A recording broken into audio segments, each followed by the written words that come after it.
જય શ્રી કૃષ્ણ બધાને। તો હું જેવી કિચનમાં પહોંચી તો જોયું તો હસબન્ડ તો આ બધો સામાન પહેલેથી જ લાવીને રાખ્યા છે।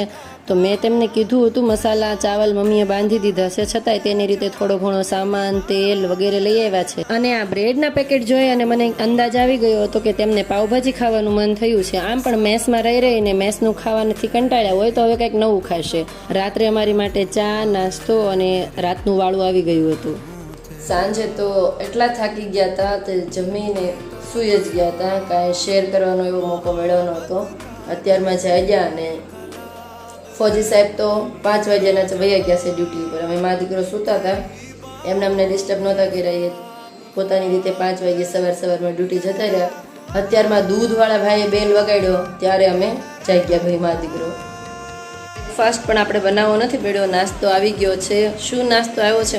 નાસ્તામાં આવી ગયા છે આપણે સાઉથ ઇન્ડિયન ઢોસા અને મસ્ત નાળિયેરની ચટણી।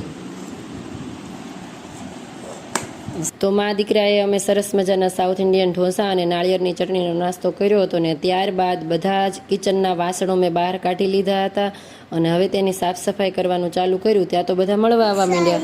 ક્યાં નામ है तुम्हारा? साईं चेतन कि सिर्फ चेतन? चेतन साईं। साईं तुम इधर आओ, चलो। आपका नाम क्या है? साई प्रियांशी। अच्छे से बोलो। साई प्रियांशी। साई प्रियांशी। स्वर्णा बताओ कौन सा स्टेट है आपका? आई एम आंध्र प्रदेश की। आंध्र प्रदेश। और हाँ। लैंग्वेज कौन सी है? तेलुगु। ओए साउथ हीरो।